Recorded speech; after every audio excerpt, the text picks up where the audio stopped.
welcome to Sustainable Brand Index 2025 Denmark. I'm so excited to welcome you to this launch webinar. My name is Eric. I'm the founder of Sustainable Brand Index and the company behind the study, SB Insight. This is a special year in many ways because this is the 15th year that we're performing Sustainable Brand Index. We started out in 2011 in Sweden, so long time, and many things have happened. And of course, over the coming 45 minutes of this webinar, we're definitely going to talk about what has happened and what has changed, and in the long-term perspective as well, because 15 years gives us a lot of data and a lot of insights, which is very exciting. Today is going to be about, obviously, the results for Denmark. Very excited about that. We're going to talk about the key insights from the market, what has happened over the past year, what's the state of sustainability at the moment. We're going to talk about, of course, consumer behavior, because that is super relevant in days of or in a time of turbulence, macroeconomically or macro politically speaking as well.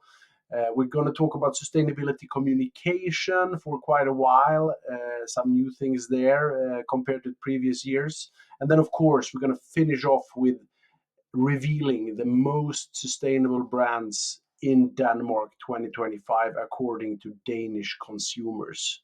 So let's get cracking.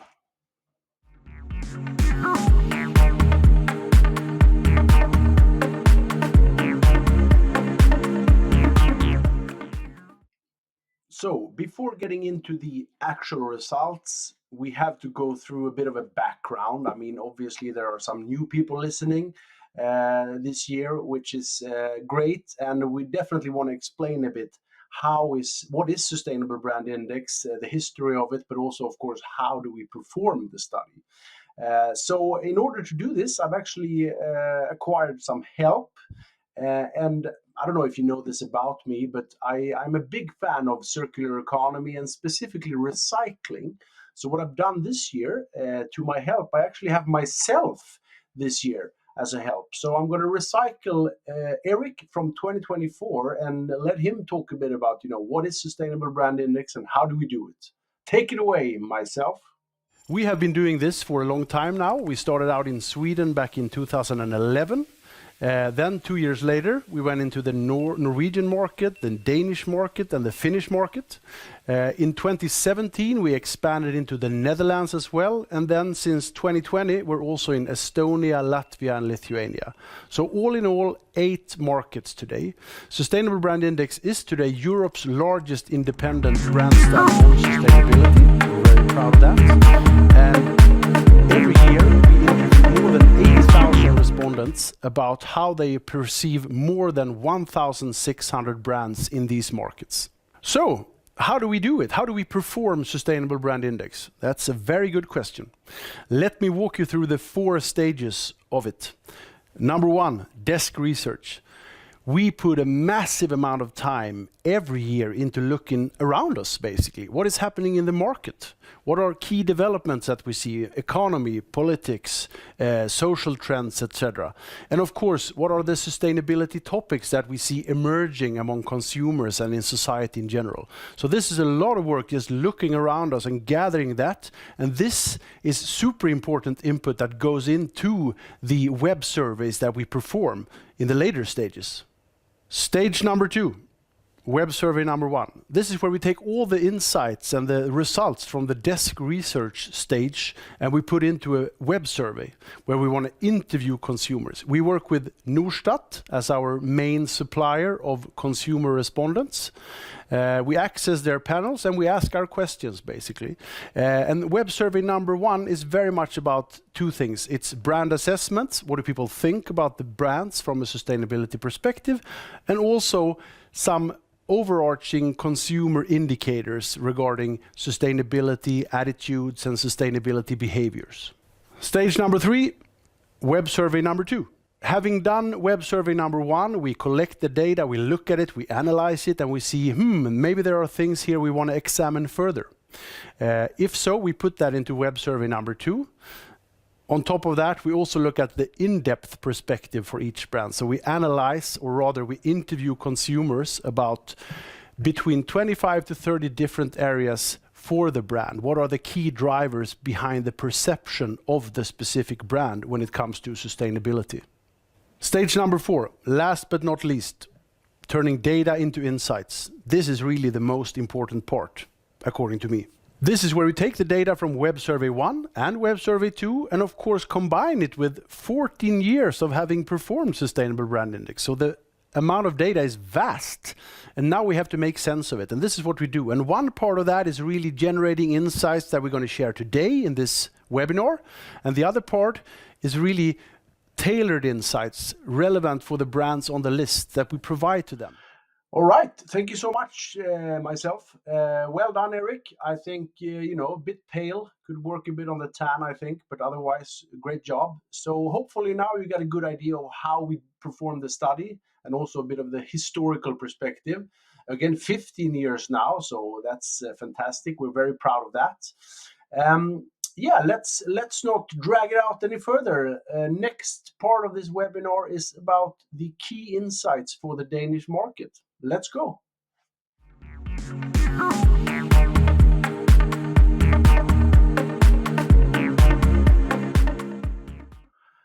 This first part is one of the things that we have measured for since the very beginning. So in the case of Denmark, 13 years, so 2013.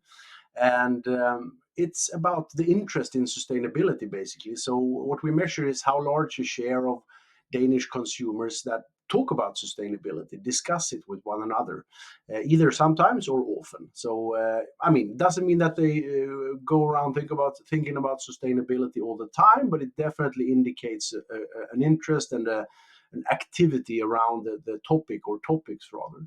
So what we're seeing here is, first of all, the long-term trend is positive, as you can see, and those of you who have listened to me before, you know that I always like to emphasize the long term. So we started out around 42% of the population back in 2013. Then we had kind of a peak in 2019, 2020, 66%. And this year it's a bit lower, 62%, but still very high, I would say. And I think apart from this overall long-term development, there is one thing that I think is very encouraging and very important to emphasize, and that is what I've tried to mark here a bit with the different colors. So if you look at 2013 up until 2021 or 2020 maybe even, you can see that there was actually quite a kind of a large fluctuation of this key performance indicator. So going up and down a lot depending on what happened in the world. So for example, December 15 we had the Paris climate meeting. That really spiked the numbers for 2016, as you can see, so very high level there. Then we had Donald Trump coming in for his first term the year after that, 17, and you could see that then it was a bit lower both those years, 17, 18. We had a big surge of activism with Greta Thunberg maybe in the lead of that, really pushing the climate agenda, which made the numbers for 2019, 2020 very high. And of course we had the pandemic, the COVID pandemic came, and that really lowered it a bit again. And then I would say, this is so interesting because if you look at the past 5 years, including this year, 2021 until 2025, as you can see, and as I've also written here, the fluctuation is only 1 percentage point. And it's not the lack of international, global, macro events. I think we can all agree on that. We had the war in Ukraine breaking out, obviously, still super relevant and awful. We also had the economy going for, turning a bit downwards a few years back and still in big trouble, I would say. And then, of course, we have Donald Trump coming in, or him coming in beginning of this year for his second term. So, a lot of things happening, but we do see that sustainability is now integrated in the minds and in the interests of consumers. So what I would like to say, and also given this 15 years of Sustainable Brand Index and the long-term perspective, is that sustainability is the new normal. This is integrated now. This is something people expect.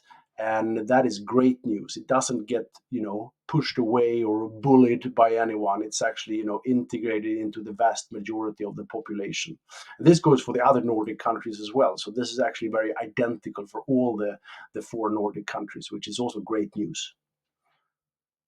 Now we'll take a look at what people actually talk about and what they're interested in within the framework of sustainability, so to speak. So to the right here, you can see that we have the topics that are mostly discussed among Danish consumers. And as you can see, I've color coded them a bit. So the orange one are a bit, should I say, maybe more global, uh, democratic perspective, or areas rather, and then you have the blue ones, which are a bit more societal and social aspects, and then we have the green ones, which is of course the environmental and climate related ones. So I mean, as you can see, war and conflicts at the very top. No surprise there. It's the same in all countries, and the reasons are quite obvious, I would say. Uh, you can see democracy actually quite high in Denmark as well. So that is an interesting topic and something that people obviously connect a lot to that. We also see climate change very high, 48% talking about climate change, which is a high level in Denmark. Similar in not all the Nordic countries, but in many other countries as well, or some of the other countries as well. But definitely very high in Denmark, as you can see here. Otherwise, we have public health and well-being, important topic. Animal health, also important topic for Danes, or rather interesting topic to talk about. Gender equality and feminism is actually very high in Denmark. That's a bit deviating a bit from the other Nordic countries. It's higher in Denmark in terms of discussion. So that is also something that is important and interesting to actually point out. Many interesting topics: circular economy, energy efficiency, you see as well. So yeah. And I also want to make sure that afterwards, when you get the official report, which you obviously will from our website, you can also compare the different countries once we publish the other ones, so you can see directly the differences between the countries as well, and hopefully you'll enjoy that ability.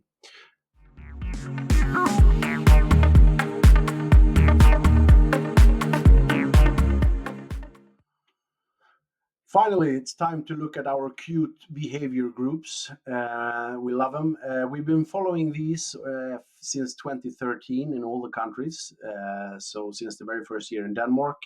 Basically, I'm not going to go into details today in this webinar, but basically what I can tell you is that this is a segmentation that we make based on an observational study at the very beginning, and then it's different traits that people have that make them act or not act sustainably. So we don't go around asking people, are you ego? Would you define yourself as ego? Or would you define yourself as dedicated, or so on? Because then obviously the answers would be quite wrong, to be honest. So let me walk you through these groups, because I mean, some of you might remember, but it's always good with a refresher as well. Ego, as you might guess from the name, this is a group not super interested in sustainability as such, especially not when it comes to the phrasing and the words around it. So they kind of a bit of allergic to sustainability, climate change, environment. So they're definitely into some sustainability aspects and interested. They're very much about the national perspective. They do like the living countryside. They like good working conditions in Denmark. They prioritize those kind of things, as well as domestic products. So many things can actually be uh, can be said to be sustainable, but they wouldn't consider it for that reason, so to speak. So that's the ego group. The moderate group, as you might guess from the name, big group. I wouldn't want to say the average consumer, but a bit like that. And I think the key thing, just for you to visualize, the key characteristic here is basically that this is a follower. This is a group that when others start doing things, then they do it as well. So they don't go around driving a sustainable change themselves, but they are, of course, given the size, which we will look at just in a short while, they are very important to get on board in the sustainable transformation. We have the smart group. Now we're getting into the more progressive consumers. The smart group is a very forward-leaning consumer. Basically, what is the key trait for them is that they can balance, what's in it for me and what's in it for the world. So this equation actually makes sense to them. They don't think it's a contradiction in that sense, and they are able to handle more information and facts than the previous groups. Not too much though, but definitely want to take into account climate change and the very sustainability, and specifically climate, because that is a key topic for them that has grown over the past 2 years. And also important to note that they are very into service quality and health and well-being and those kind of things. So that's the upside for them maybe of some sustainable options. And last and least, in terms of size, the dedicated group. Of course, this is a group that, sustainability is everything, start and finish. And they are quite well-read, knowledgeable, very interested, obviously, searching a lot for information about how you do things. And they are also quite active on social media and likes to talk a lot about companies and behaviors and their own expectations and so on. So this is a group that you wouldn't want to have against you, I would say. All right, let's have a look at the development of ego, and I also marked a few years here just to simplify it a bit. But basically, we can see that this is over the long term now, since 2013, it's stable. I mean, we started out at 34% of the Danish population, and now we're at 31 this year and last year as well. So it is a stable in the long term group. I mean, generally it goes down a bit when the economy is better and when there is an ability maybe to actually consider sustainability and behave in that way. Whereas when the economy is tougher and the world is tougher as it is right now, they're definitely a bit less inclined to it grows basically. So that's the reason. And I think, as you can see, I mean, long-term trend, very stable. And the same goes for moderate, 43% back in 2013, 46% now. So this is the big group. This is half of the population. This is a group that if you're a big brand, if you have a big brand presence, this is a group that you definitely need to address and win, no matter what it is, basically. So also very stable, and you can see that the development since last year is just up 1 percentage point. So basically a neutral development. The smart group, actually back where we started as well. Yeah, very, very, very long-term neutral development as well. So started out at 18%, as you can see, and then this year 19%. We had a peak in 2021 with 26%, a quarter of the population, which is of course great. But then we've seen a downslide over the past few years.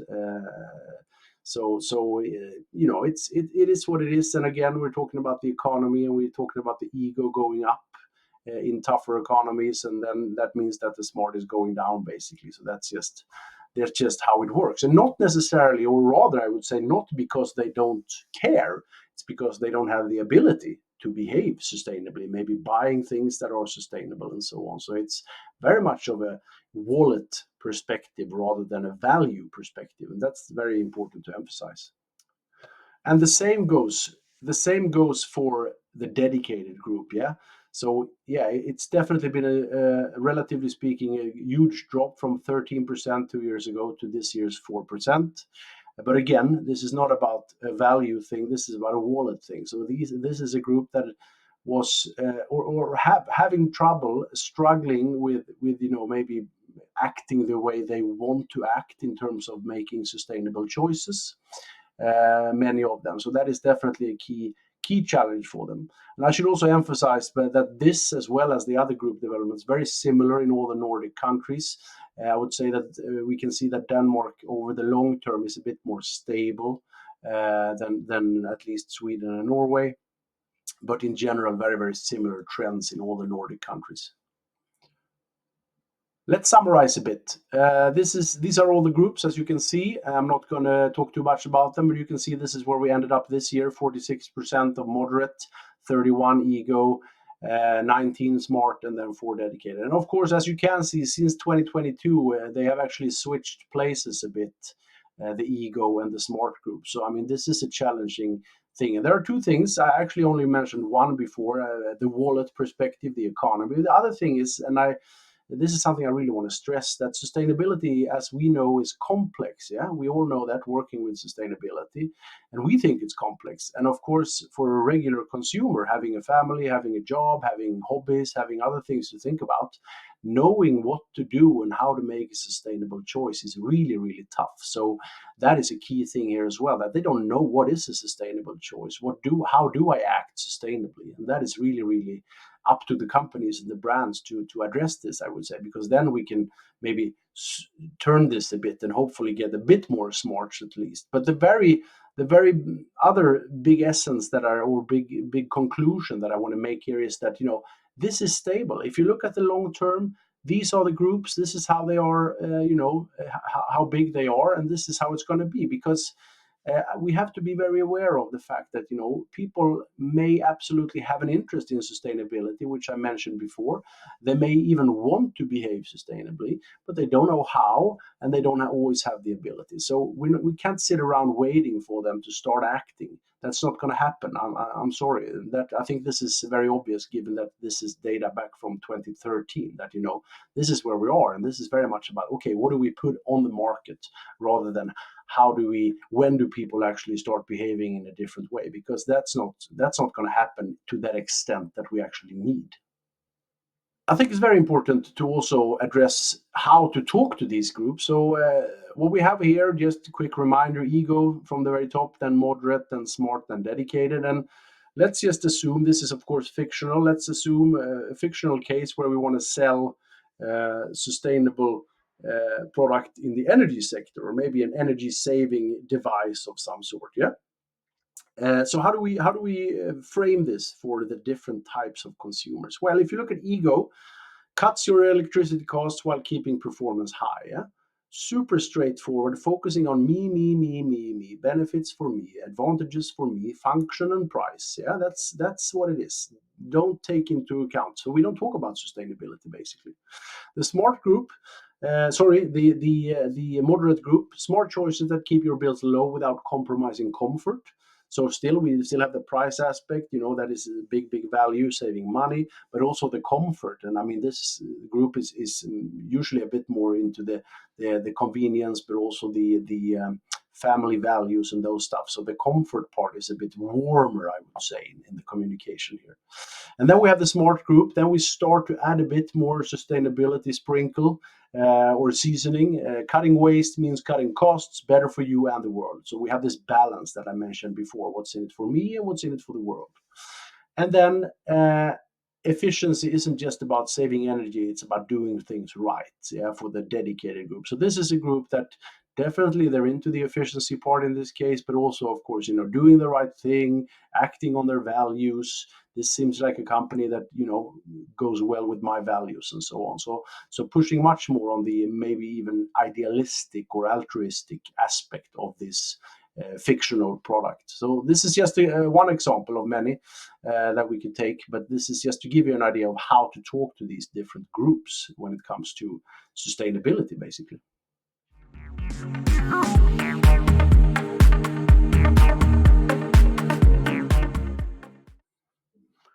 So we've talked about the consumer groups and ended up talking about how to communicate with them. So what's better than to talk about sustainability communication in general as well? First out, looking here, what we're gonna focus on is basically the attitude to sustainability communication. So what this is about is us asking Danish consumers about what do they think about the fact that companies talk about sustainability and communicate about it as a concept or as a phenomenon. And as you can see, most people, a majority of the people, 58%, increasing slightly this year, but basically neutral development. 58% saying yes, I think it's a good thing. I think it's positive that companies talk about sustainability and communicate about it. And you can also see that it was definitely a super positive development between 23 and 24. Also, the negatives going down a lot, as you can see, and we're also staying at that. So we definitely have this kind of, positive approach or attitude when it comes to sustainability communication in general as a concept, basically. So why are they positive? Well, these are the key things that people mention when we ask them, basically. Sustainability is about our future, so company must take responsibility, and talking about it is also a way of taking responsibility and spreading the word. So that is the biggest one. Then we have, I want to know what companies do to help me shop sustainably. So basically, as a help, and I talked about this before, how can we enable people to act sustainably? And that is, a lot of people actually in this case think this can help them if done rightly, which I'm going to get to in just a short while. It can inspire positive change in society. I mean, that's probably, according to me, the key aspect of sustainability communication: inspire change, and it's a driver for change, basically. So that's good to see that many consumers recognize that as well. And then the more general one that people think, it's good to know what companies do on sustainability, even if it doesn't affect me or my shopping, for example. But there is still a positive thing around companies talking about it. Looking at the other aspect, which is trust. Do people trust what's being said? And this is basically us asking questions about, okay, when you think about the communication about sustainability that you see or hear today, do you trust it? Is it generally something that you trust or not? And as you can see, low numbers of trust in Denmark. This is actually a bit lower than in the other Nordic countries as well. So 22%, very low, I would say, in terms of trust. Then we have, of course, as you might derive from this graph, the middle area, people not really having made up their mind in between. But then we also have 32% that are actually saying, I actively mistrust companies communicating about sustainability. I don't trust what they say. That's the instinct when I see sustainability communication. So this is definitely a big challenge. This part is actually as big as it is in the other Nordic countries as well, the mistrust. But the positive, or rather the trusting people are definitely fewer than they are in the other Nordic countries. So why do they mistrust what companies say? Well, you can see it here. And I think, mostly marketing, not real action, basically greenwashing. They talk about sustainability just to be politically correct. They just care about money, profit, communication feels fake, not genuine. And then other things like difficult to verify, which is very interesting, I think, because, of course, given the Green Claims Directive from the EU that is going to be implemented over the coming years, it's definitely going to be interesting to see how the verification mechanism in that directive will maybe help this and actually make consumers able to trust it a bit more, the communication that they see. A lot of promises, little evidence of real change. Yeah, a similar one there. That's a lot of talk, little action. Yeah, and I think what I do want to kind of summarize here, because if you look at the first three ones here, these are very much about one thing, which is basically the authenticity, I would say. Where is this coming from? Why are companies talking about their sustainability efforts? And obviously we can see that of the people that mistrust company communication about sustainability, it's mostly about the fact that they don't feel that it's coming from the right place. And I think authenticity is the key word here. Like, how do we make our communication authentic and actually, not just make it feel like, we're jumping on this bandwagon just as everyone else, so to speak. And then I think number 4 and 5 here, in terms of hard to trust, difficult to verify, and a lot of promises, little evidence. Again, the regulations coming, obviously, but also the fact that people don't feel that there is a transparency enough. And we talked about this the previous year as well, 2024, and this is still a big challenge, that people do want transparency. They want to be able to verify themselves. They want to be able to see, what's going well, what's going less well, and so on. So authenticity and transparency, I would say, are two key words to take away from this particular data point. And of course, not just throwing challenges at you, but also throwing some solutions, hopefully, or at least an indication of it. So what do people like in terms of how do they want brands to communicate? So you can see it's the biggest single share in Denmark, they actually want to look up things themselves. They don't want to have maybe companies pushing things on them and saying, oh, look at us, but rather like when I'm ready, when I'm going to buy something, when I'm going to engage with a brand, then I will look it up myself. So that's very interesting, and that also differs a bit from the other Nordic countries.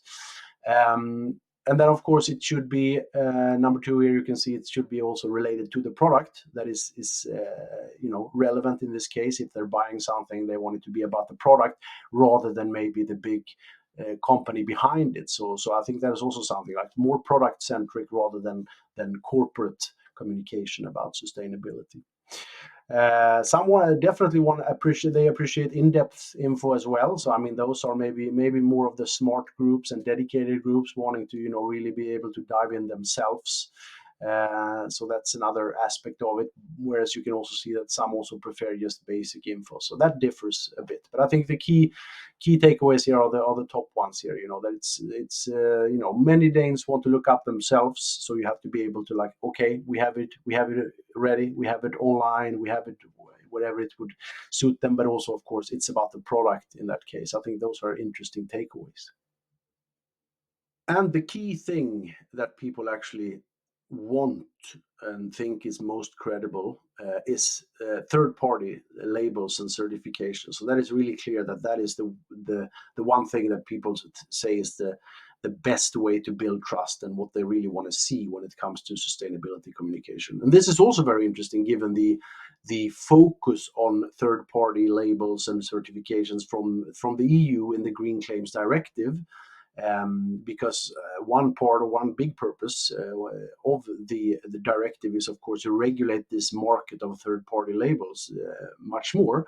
There are many labels in the European market, and many of them are not, good enough, basically. So this is interesting to see, and hopefully, and maybe we can end up in a few years in a market with, very, very strong third-party labels, very, very relevant ones, and also the ones that are the most trusted. So I think this is an interesting parallel, both the regulation in this case, but also the consumer perspective of it.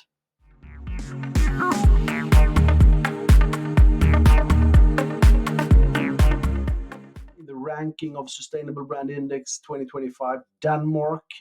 Very excited about this. And of course, we're going to share the industry winners. We're going to share the top climbers and, of course, the top 10 and the number one brand on the list this year. First, though, I do need to make a quick visit to myself from last year. So again, some recycling coming up here. Saving resources and listening to what I have to say about how the ranking is constructed and what it really is, basically. So take it away, Eric. The Sustainable Brand Index ranking score consists of two major areas. We call them environmental responsibility and social responsibility. So these are the key aspects of the ranking score. The definition that we use are the 17 global goals for sustainable development. So for environmental responsibility, we take the environmentally related goals, and that's what we use as a definition when we ask consumers. And same for social responsibility, we take the socially related goals and put them in the definition as for social responsibility. Great. I think I get it. Well, I get it. I think most people get it. But just like take an example. Let's assume we have a perfect brand, like everyone loves it. What would that mean in terms of how they score? If you're a perfect brand, which means that everyone thinks you're sustainable, you would get 100% within environmental responsibility and another 100% within social responsibility. We take these percentages and we put those on top of each other. So again, a perfect brand, there's no such thing, I know, but a perfect brand would get 200%. That's the maximum score. So the score goes from 0 to 200. And this score then corresponds to a certain rank in the list that you get. So before we look at the specific brands, one thing I do want to mention and show you is, of course, the average ranking score in Sustainable Brand Index over time, because that gives us a good indication of the state of sustainability perceptions, basically. And as you can see, if you look at the long-term trend, again, I'm emphasizing that, from 2013 until 2023, you can see that was a good, strong fairly stable positive development from quite few Danes actually having opinions about what companies did or didn't do about in sustainability to many more. So the awareness has gone up over time, and also the share of people that are actually positive if you look at that perspective. So that is a good thing. However, as you might remember, last year, 24, we had a huge drop in the average ranking score, and the reason for that was a bit twofold. One thing was that, again, which I mentioned previously, that confusion and sustainability is complex, and people just don't understand what is sustainable, what isn't, and is this a good brand? Is this not a good brand? Should I choose this? Shouldn't I choose that? So that is one thing. Confusion, I would say, is the key word there. The other one is that actually the amount of sustainability communication from companies has been going down over the past few years. When we look at our numbers, we can see that the peak of frequency of sustainability communication was in 2022, and then we kind of lived on that in 23 as well. But then memory starts to fade for consumers, so that's also something. If you haven't seen anything, heard anything, then it goes down. So and we're still at that level. I mean, slight decline this year, nothing to worry about, I would say, but still, we are at the same level more or less as last year. Which means that there is a lot to do, I would say, to regain some ground, communicating more and better, obviously. So yeah, now let's dive into the next part and look at the top performers of Sustainable Brand Index 2025 in Denmark. Now we have reached the exciting part, and probably the most exciting part for you guys watching. So we're done with the key insights, the consumers, the sustainability communication aspects. Now we're going to talk about the brands that are the most sustainable one in the eyes of Danish consumers. So I'm going to hide a bit. I'm going to narrate this, so you're going to be able to focus on the brands really clearly. Let's start with the top 30 brands that have climbed the most. So basically increased most positions since last year. All right, let's take a look at the top 30 climbers in Sustainable Brand Index 2025, Denmark.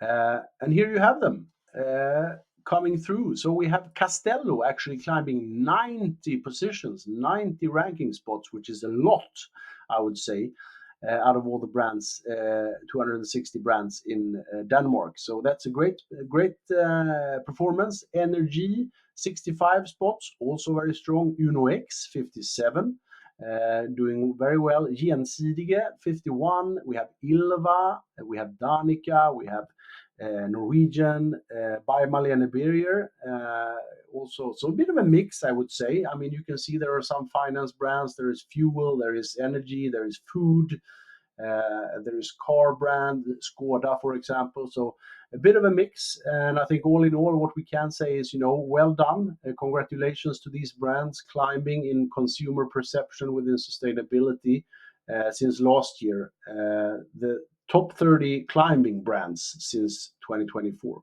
Good job. Let's take a look at the industry winners in Denmark 2025.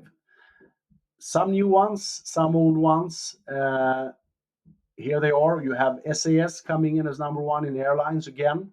Volvo claiming the lead there in the automotive car industry in Denmark. I think it might be for the first time. So that is, of course, huge congratulations to that. We have Matas, we have Rinkeby, we have Hummel. As you can see, some same winners as last year. Coop has actually been moved from the grocery stores industry to this corporation industry, where they are competing with Salling Group and Dagrofa and those similar companies. So that's why they're taking the lead there. Congratulations on that. We have Scandic Hotels beating Comwell this year to win the hotel industry. Good job. And then we also have GLS in the parcels and logistics industry, taking over the top position from PostNord there. And also interesting to see DSB, new industry winner, first time, have been climbing a lot over the past years in the ranking in general, and now this year actually not only climbing in the total ranking, but also winning the passenger transport industry. So that is big congratulations as well. And also a new winner. They won many years ago, but now they're back on top. Spies, the travel company, beating TUI to claim number one in travel and tourism. So super good job, both old winners and new winners, but of course a special congratulations to the new ones. And let's see if you can keep up the good work to next year. All right, let's get to it. Now, what I'm going to do is I'm going to count down from 10. Well, top 10 brands. So let's just get to it. At number 10 in Denmark 2025, we find Årstiderne. Årstiderne coming in at number 10, actually dropping 4 spots, 4 positions since last year, but still making it into the top 10, which is very strong by this fantastic brand. So congratulations. Moving on to number 9. At number 9, we find Naturmælk. We find Naturmælk at number 9, also dropping 4 spots since last year, but still number 9, a great position. So good job. At number 8, we find Grøn Balance. Great job, great job. This is a new brand, I think, this year. No, sorry, we measured them last year as well. Climbing 3 spots since last year, so entering the top 10 for the first time. So good job. And at number 7, Freeland. Freeland comes in at number 7, climbing 1 position since last year. So keeping a strong performance in Sustainable Brand Index. Let's go for number 6. Thise Mejeri comes in at number 6. And now I'm starting to sense somewhat of a trend here in the top 10 in Denmark. The organic brands are having a great year, I can see. Let's see what is at number 5. Number 5, Urtekram comes in at number 5, which is again an organic brand, so strong position there as well. Urtekram actually climbing 4 positions since last year, so having a good year, strong year this year in Sustainable Brand Index. And at number 4, we find another organic brand. We found Ögo comes in at number 4. Actually, same position as last year, so keeping a strong position in the top. All right, let's enter the podium and look at number 3 in Sustainable Brand Index 2025. At number 3, we find Lego. Lego comes in at number 3. Good job, climbing 4 positions on the ranking since last year. So good year.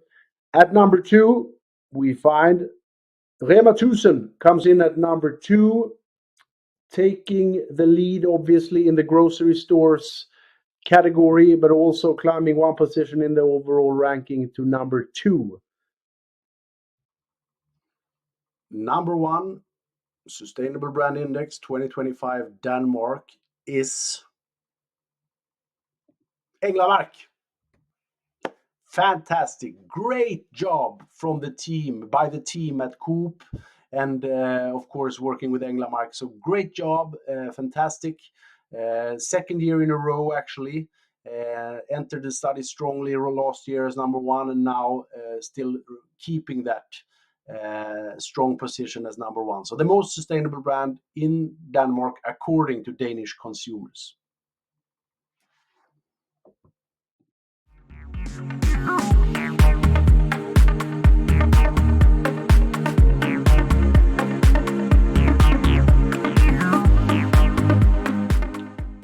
Congratulations once again to Änglamark, and of course all the top 10, all the climbers, all the industry winners. Great job, and congratulations. So let's summarize a bit, and I think it's very important to emphasize a few things. Hopefully, I mean, if you haven't gotten them during the webinar, I'm going to give it one more last chance here to push it on you. So I think one thing that I definitely want to emphasize maybe the most is that sustainability is really the new normal. as we saw in terms of the interest and that we see in Denmark as well in the other countries, is that it's very stable. So despite a certain president in a certain country or a lot of turbulence on a macro level in the world, sustainability is integrated, it's there or it's here to stay. So we have a very good foundation, I would say, in that sustainability is the new normal and something that people just expect. So that's great, especially in this world that we're living in at the very moment. Another thing is really about the consumer behaviors that we talked about in the groups. It's that, looking at the long term, we can see that the groups are more or less the same sizes as they were in 2013.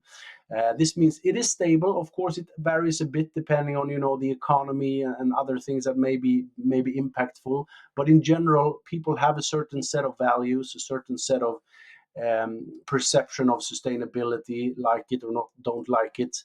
So I think what we can really learn is don't sit around and wait for sustainable behaviors, because that's not going to happen. So yeah, we do have the dedicated, but as you remember, small group, 4%. So for the other 96%, we need to put good things on the market. We need to adapt to them. We need to, we have to do the work, or you have to do the work, basically. So don't wait around for the behaviors to change. That's not going to happen in the short term or medium term either, I would say. And then another super important thing, which I hopefully visualized a bit in the way to communicate with the different groups and consumers in general, that you have to be very clear with the value. Most people are not interested in sustainability because of the sake of sustainability. They are interested because it might be more healthy, it might taste better, it might be of higher quality, it might last longer, it might look better, whatever it might be. It might make me feel like a better person. So you have to be super clear. The value has to be there. And you have to be super clear in your communication with the value of sustainability for me as a consumer. And last but not least, I would say that more of an internal reflection, maybe. Now we've been doing Sustainable Brand Index for 15 years, in total, 13 years in Denmark. And I think one thing that I really want to share with you is honestly the attitude and the way that companies are today responding to us. Because when I started Sustainable Brand Index in 2011, and I started reaching out to companies and saying, hey, we're going to do this. Are you interested? Would you like to maybe know more about your perception and how you're doing? There were so many brands saying, like, why would we be interested? Why is this relevant? I don't see anyone caring about this. So no, why? And fortunately, that is a question that I never get these days. I'm never getting the why question. What I do get is really the, okay, what question? What should we do? And how fast can we do it, so to speak. So that is a super positive development from maybe more of behind the scenes that I would like to share. So I'm very positive. I'm optimistic. We have a good foundation. We have a new normal. And let's keep working, and hard work. It's going to be hard work, but let's keep doing it. I also want to mention, for those of you who are not aware maybe, or just haven't acted on it, I mean, obviously SB Insight, behind Sustainable Brand Index, we're an insight agency, and we do provide different reports for the companies and brands that are on the ranking list. So if you're on the list, there are different reports available for you. We have the data report, which is a bit lighter, I would say, more data focused. You do the analysis yourself. We have the analysis report, which is our bestseller. Many brands using that, which is more of analysis, more of recommendations, how to actually proceed from here. Strategy report, which is kind of the big one, the extra large package, where we look at multiple countries and maybe multiple industries, or depending on what your needs are. And then we also have the perception versus performance report, which is a special one that we do for brands, where we compare the results from Sustainable Brand Index. How do people perceive your brand within sustainability in different areas to your actual performance? So based on the reporting that you make and publish, we look at that and we compare and create a gap analysis, basically. Where are the expectations and where are you actually delivering in terms of consumer perception and what they think and what you're actually doing? So feel free to reach out to me or any of my colleagues and check out the website, and we'll definitely like to chat more about this. And without further ado, it's out. The official report is out. Sustainable Brand Index 2025. Go get it. You can see the link here. Download it. No, you can't actually, because it's an interactive digital report this year. So you sign up, you go through the form and put in your name and so on in your details, and then you can play around with it a bit. It's a bit interactive, so hopefully you like that compared to previous year's PDFs. Let me know what you think. I would love to hear from you. And thank you so much for listening today. And congratulations once again to all the winners in Sustainable Brand Index 2025 Denmark.